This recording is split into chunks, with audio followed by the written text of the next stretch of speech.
Bayangkan dunia di mana tidak ada mata uang, tidak ada toko, tidak ada harga. Hanya kebutuhan. Seorang petani memiliki gandum, seorang nelayan memiliki ikan. Jika mereka ingin bertukar, mereka harus bertemu, berbicara, dan menyepakati nilai satu sama lain. Tidak ada angka, tidak ada sistem, hanya kepercayaan dan kebutuhan. Inilah dunia manusia sebelum uang ditemukan, dunia barter. Barter adalah sistem ekonomi tertua dalam sejarah manusia. Ia muncul secara alami ketika kelompok-kelompok manusia mulai menghasilkan surplus, lebih banyak dari yang mereka butuhkan untuk diri sendiri. Dalam masyarakat pemburu-pengumpul, surplus jarang terjadi. Tetapi ketika revolusi pertanian dimulai sekitar 10.000 tahun yang lalu, manusia mulai menetap, bercocok tanam, dan menyimpan hasil panen. Disinilah pertukaran menjadi penting. Seorang petani yang memanen jagung bisa menukarkannya dengan pembuat tembikar yang menyediakan wadah. Seorang penggembala kambing bisa menukarnya dengan pembuat alat. Namun barter punya keterbatasan besar, double coincidence of wants. Kedua pihak harus saling menginginkan apa yang dimiliki pihak lain. Jika tidak, transaksi tidak bisa terjadi. Bayangkan Anda memiliki seekor ayam, dan Anda ingin mendapatkan sepotong kain. Anda harus menemukan seseorang yang membutuhkan ayam, memiliki kain, dan bersedia menukarkan kainnya dengan ayam. Masalah ini membuat pertukaran menjadi sangat tidak efisien. Ketika masyarakat tumbuh dan spesialisasi mulai terjadi, tukang kayu, petani, pemburu, pembuat perhiasan, kebutuhan akan sistem pertukaran yang lebih fleksibel menjadi semakin mendesak. Selain itu, barang yang dipertukarkan seringkali tidak memiliki nilai yang setara, tidak bisa dibagi, atau tidak tahan lama. Seorang pembuat rumah tidak bisa menerima ratusan butir telur yang akan busuk hanya demi satu pekerjaan. Inilah krisis efisiensi ekonomi Prawang. Sebagai solusi, masyarakat mulai mencari benda-benda yang bisa berfungsi sebagai alat tukar universal. Ini adalah awal dari apa yang disebut uang barang, benda yang secara luas diterima sebagai penyimpan nilai dan alat tukar. Setiap masyarakat memiliki versinya sendiri. Garam di Kekaisaran Romawi begitu penting hingga menjadi asal kata gaji. Kerang kauri di Afrika Barat, Tiongkok, dan Asia Tenggara mudah dibawa dan langka. Kain di beberapa masyarakat Afrika dan Indonesia. Tembakau di koloni awal Amerika. Barang-barang ini memiliki ciri-ciri penting sebagai alat tukar. Diterima secara luas, relatif langka, tahan lama, mudah dibagi atau dihitung, sulit dipalsukan. Namun mereka tetap memiliki keterbatasan. Kerang bisa langka di satu tempat, tapi melimpah di tempat lain. Turai tidak praktis. Dan barang-barang ini tidak bisa disimpan dalam jumlah besar tanpa masalah logistik. Satu hal yang penting dalam semua bentuk uang awal ini adalah kepercayaan kolektif. Masyarakat sepakat bahwa suatu benda memiliki nilai. Tanpa kesepakatan ini, benda tersebut hanyalah objek biasa. Ini adalah pelajaran penting. Uang bukan benda, tapi konsep. Ia bukan tentang emas, kertas, atau digital. Ia tentang kesepakatan sosial. Jika semua orang percaya bahwa suatu benda bisa ditukar dengan barang atau jasa, maka benda itu adalah uang. Dan di balik kepercayaan itu, perlahan-lahan mulai muncul kekuatan yang lebih besar, otoritas. Seiring waktu, muncul kebutuhan untuk menstandarkan nilai. Siapa yang menentukan bahwa 10 kerang setara dengan seekor ayam, atau satu kantong garam sama dengan 1 jam kerja? Muncul kesenjangan dan potensi penipuan. Disinilah mulai terlihat benih-benih peran institusi, kepemimpinan lokal, kepala suku, atau kerajaan, yang mengatur nilai dan menjamin keabsahan alat tukar. Kepercayaan mulai beralih dari antar individu ke entitas yang lebih besar.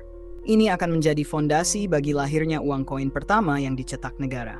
Sebelum manusia menciptakan uang seperti yang kita kenal hari ini, mereka hidup dalam sistem yang sangat bergantung pada kebutuhan langsung dan kepercayaan sosial. Barter, meski alami, terbukti tidak efisien. Dari situ, muncul berbagai bentuk uang awal bukan dari teknologi, tapi dari kebutuhan manusia untuk menyederhanakan hidup. Namun, semua bentuk uang awal ini membawa satu pesan penting. Uang bukan sekadar alat tukar, tapi refleksi dari sistem sosial, nilai budaya, dan kepercayaan kolektif. Uang bukan soal benda, tapi soal cerita yang disepakati bersama. Dan dalam segmen berikutnya, kita akan masuk ke masa di mana uang tidak lagi hanya soal kebutuhan, tapi mulai menyentuh kekuasaan.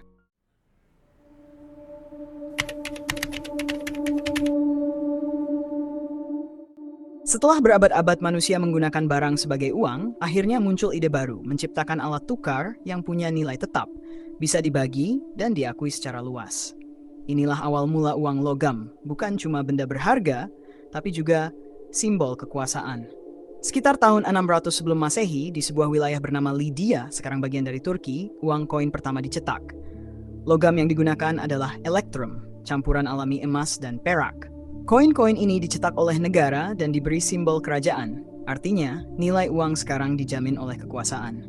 Logam mulia seperti emas, perak, dan tembaga dipilih karena langka, punya nilai intrinsik, tahan lama dan tidak mudah rusak, bisa dibagi kecil, sulit dipalsukan, mudah dibawa jauh.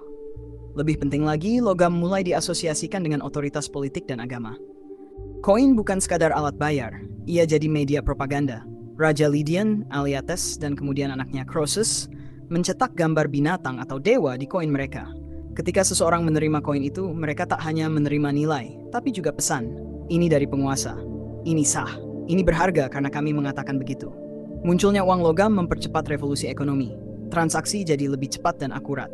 Pasar bisa berkembang lebih luas. Pajak dan upeti jadi lebih terstandarisasi. Negara bisa mengontrol suplai uang dan dengan itu mengontrol rakyat. Uang jadi alat bukan hanya ekonomi, tapi politik. Setelah Lydia, sistem uang logam menyebar. Yunani memperhalus sistem koin, mulai mengatur berat dan nilai. Romawi mencetak koin masif untuk membiayai perang dan proyek negara. Tiongkok mengembangkan sistem koin dengan lubang di tengah, mudah diikat dan dibawa. India dan Persia memadukan logam dan simbol kerajaan dalam sistem uang yang mapan. Uang logam bukan sekadar alat tukar yang lebih praktis dari kerang atau garam. Ia adalah titik balik. Untuk pertama kalinya dalam sejarah, nilai uang bukan ditentukan oleh barangnya, tapi oleh siapa yang mencetaknya. Ini adalah babak baru di mana kekuasaan dan keuangan menyatu, dan jejaknya masih terasa sampai hari ini. Di setiap mata uang yang mencetak wajah tokoh politik atau lambang negara. Segmen berikutnya kita akan masuk ke zaman uang kertas, ketika logam tak lagi cukup dan manusia mulai mempercayai selembar janji.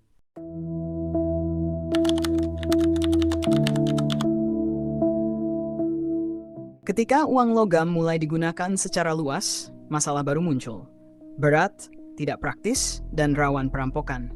Pedagang yang membawa koin emas dalam jumlah besar menjadi sasaran empuk, dan perjalanan jauh jadi berisiko tinggi. Sekitar abad ke-7 Masehi, di Tiongkok dinasti Tang dan kemudian Song, muncul sistem baru, surat tanda terima dari penyimpanan koin. Pedagang menitipkan logam mereka ke institusi penyimpanan, dan sebagai gantinya menerima nota kertas yang bisa ditukar kembali menjadi koin.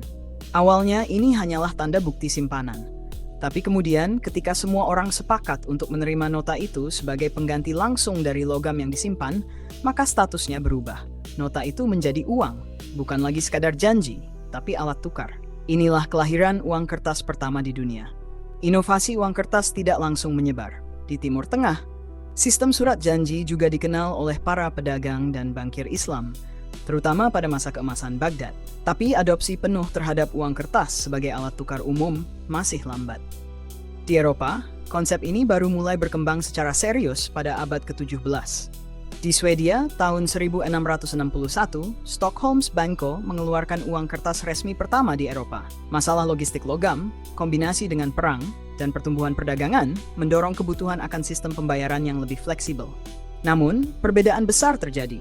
Jika uang logam memiliki nilai intrinsik, uang kertas hanya memiliki nilai karena dijamin oleh lembaga, entah bank, negara, atau keduanya. Ini membuka pintu besar pada krisis. Jika kepercayaan terhadap penerbit runtuh, nilai uang langsung hilang. Seiring perkembangan zaman, negara mulai memonopoli hak cetak uang. Uang kertas menjadi legal tender, artinya siapapun wajib menerima uang tersebut dalam transaksi, dan nilainya dijamin hukum. Tapi masalah muncul saat jumlah uang yang dicetak tidak sebanding dengan cadangan logam atau barang nyata di belakangnya. Hal ini menyebabkan hiperinflasi seperti yang terjadi di Republik Weimar Jerman 1920-an dan Zimbabwe 2000-an, ketika uang dicetak dalam jumlah besar untuk membiayai krisis, tapi nilainya jatuh drastis. Namun justru di titik ini, dunia mulai berpikir ulang, apakah uang harus berbasis emas atau logam? Ataukah nilai uang cukup ditentukan oleh kepercayaan terhadap negara dan sistem ekonomi itu sendiri? Uang kertas menandai pergeseran besar dalam sejarah, dari nilai fisik menjadi nilai abstrak yang hanya bisa hidup lewat kepercayaan massal. Kepercayaan itulah yang membuat selembar kertas bisa menukar beras, rumah, atau bahkan kehidupan seseorang.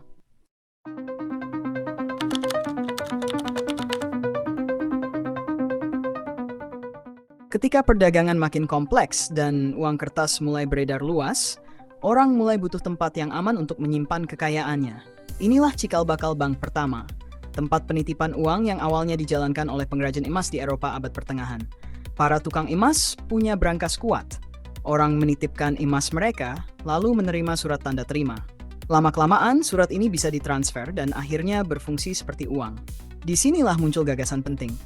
Uang tidak harus berpindah secara fisik, cukup pindah secara klaim. Bank lalu menyadari satu hal besar. Tidak semua orang menarik uang mereka sekaligus. Maka sebagian dana bisa dipinjamkan ke orang lain, dan dari sinilah muncul sistem fractional reserve banking, yaitu menyimpan sebagian kecil dana dan meminjamkan sisanya dengan bunga. Sistem ini membuat uang bertumbuh, tapi sekaligus menciptakan risiko. Jika semua orang menarik simpanan bersamaan, bank bisa runtuh. Abad ke-18 dan 19 adalah masa percepatan. Revolusi industri menciptakan kebutuhan besar akan modal. Pabrik, kereta api, kapal dagang, semuanya butuh dana yang jauh melampaui simpanan individu. Maka bank menjadi lebih dari sekadar tempat simpan uang. Mereka berubah menjadi pemberi pinjaman raksasa, pemodal dunia baru. Negara-negara mulai mendirikan bank sentral, seperti Bank of England 1694 atau Banque de France 1800. Mereka bertugas menjaga kestabilan sistem keuangan nasional, mencetak uang, mengatur suku bunga, dan jadi lender of last resort saat terjadi krisis. Dengan bank, uang bisa bergerak lintas negara, lintas industri, dan memicu pertumbuhan ekonomi yang belum pernah terjadi sebelumnya. Tapi sistem ini juga menciptakan ketergantungan pada stabilitas keuangan. Dan ketika satu bagian runtuh, bisa menjalar ke seluruh dunia. Memasuki abad ke-20 dan 21, uang tak lagi berbentuk kertas atau koin. Transaksi berubah jadi angka di layar, data di server, atau kode enkripsi di dompet digital.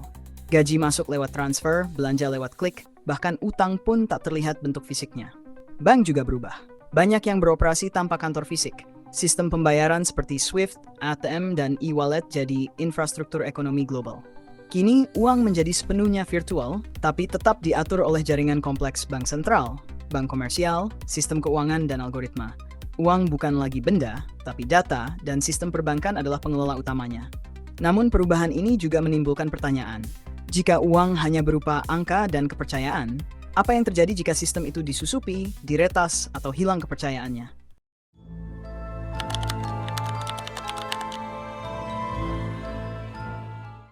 Sepanjang sejarah modern, uang pernah dianggap tak terkalahkan. Tapi kenyataannya, ketika kepercayaan terhadap sistem runtuh, uang ikut hancur. Contoh paling mencolok, Republik Weimar di Jerman 1923. Setelah kalah perang, Jerman mencetak uang untuk membayar utang. Tapi pencetakan tanpa batas justru menghancurkan nilai mata uang. Dalam waktu singkat, harga roti bisa naik 2 kali lipat dalam sehari. Orang-orang membawa uang dengan gerobak, tapi tak bisa beli makan siang. Kertas uang lebih murah dijadikan bahan bakar ketimbang kayu. Hal serupa terjadi di Zimbabwe tahun 2000-an. Pemerintah mencetak uang tanpa kendali untuk membiayai program-program yang gagal. Akibatnya, inflasi mencapai jutaan %. Muncul lembar uang bernilai 100 triliun dolar Zimbabwe, dan bahkan itu tak cukup untuk membeli sepotong ayam. Dua contoh ini menunjukkan satu hal, uang bisa kehilangan makna jika tidak ada lagi kepercayaan pada penerbitnya.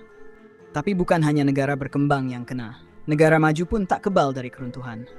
Tahun 2008, dunia menyaksikan salah satu krisis keuangan paling besar dalam sejarah. Penyebab utamanya, kredit perumahan berisiko tinggi di Amerika Serikat. Bank-bank besar memberi pinjaman ke orang yang tak mampu membayar, lalu menjual utang itu dalam bentuk investasi. Ketika gelembung meledak, sistem runtuh. Bank investasi raksasa seperti Lehman Brothers bangkrut. Pasar saham anjlok. Jutaan orang kehilangan rumah dan pekerjaan. Dan lebih dari itu, dunia kehilangan rasa aman terhadap sistem uang modern. Pemerintah harus turun tangan, menyuntik triliunan dolar untuk menyelamatkan bank. Dan muncul pertanyaan besar. Kalau uang bisa dicetak begitu saja untuk menyelamatkan institusi besar, kenapa tidak untuk rakyat? Di balik setiap krisis, lahir keraguan. Banyak orang mulai percaya bahwa sistem moneter dikendalikan oleh segelintir elit, bank sentral, lembaga keuangan internasional, bahkan keluarga-keluarga tertentu. Teori konspirasi tentang Rothschild, The Fed, New World Order, dan uang fiat bermunculan di mana-mana. Meskipun banyak teori ini tak berdasar bukti kuat, namun satu hal yang jelas. Sistem uang saat ini rapuh karena terlalu bergantung pada kepercayaan. Ketika masyarakat mulai mempertanyakan dasar uang itu sendiri, nilainya, pencetakannya, dan siapa yang mengendalikannya, maka muncul gelombang anti-bank, pro-emas, bahkan mendorong lahirnya gerakan baru, cryptocurrency. Krisis dan ketidakpercayaan selalu berjalan beriringan.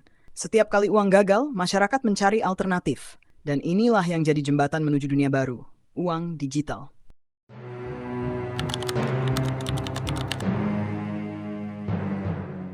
Sejak awal abad ke-21, uang makin jarang disentuh. Gaji masuk lewat transfer bank, belanja tinggal scan QR, dan pinjam uang cukup lewat aplikasi. Kita hidup di era di mana uang fisik hampir tak dibutuhkan lagi. Teknologi mengubah cara uang bekerja, ATM, kartu kredit, internet banking hingga e-wallet seperti GoPay, OVO, PayPal, dan Apple Pay mempercepat transaksi. Di balik layar, semua hanyalah angka dan sinyal data yang berpindah antara akun. Dan saat pandemi COVID-19 melanda, transformasi ini melesat. Sentuhan dihindari dan transaksi digital jadi norma.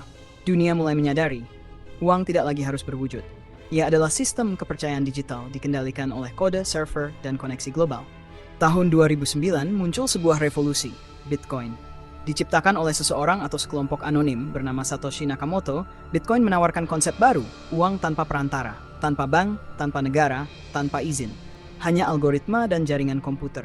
Konsep ini disebut blockchain, buku besar digital yang terbuka dan terdesentralisasi. Setiap transaksi tercatat permanen, tidak bisa dimanipulasi. Inilah daya tarik utamanya, transparansi, keamanan, dan kemerdekaan finansial. Setelah Bitcoin, lahir ribuan koin lain, Ethereum, Solana, dan lainnya. Cryptocurrency mulai digunakan bukan hanya untuk investasi, tapi juga untuk kontrak pintar, game, bahkan identitas digital. Namun, nilainya sangat fluktuatif dan banyak digunakan untuk spekulasi. Pemerintah di seluruh dunia mulai bereaksi. Ada yang melarang, ada yang mencoba mengatur, dan ada juga yang ikut bikin versi sendiri. Hari ini, banyak negara sedang mengembangkan Central Bank Digital Currency, versi digital dari uang resmi yang dikeluarkan oleh bank sentral. Bukan seperti Bitcoin yang bebas, tapi terkendali penuh oleh negara. Tujuannya jelas, efisiensi, pengawasan, kecepatan transaksi, dan pengurangan biaya. Tapi di sisi lain, muncul kekhawatiran. Apakah negara bisa melacak setiap pembelian kita? Apakah privasi keuangan akan hilang? Apakah uang kita bisa dibekukan hanya dengan satu keputusan? Central Bank Digital Currency menandai babak baru, di mana uang menjadi instrumen politik dan pengawasan, bukan hanya alat tukar. Pertanyaannya bukan lagi apakah uang akan digital, tapi siapa yang mengendalikan uang digital itu?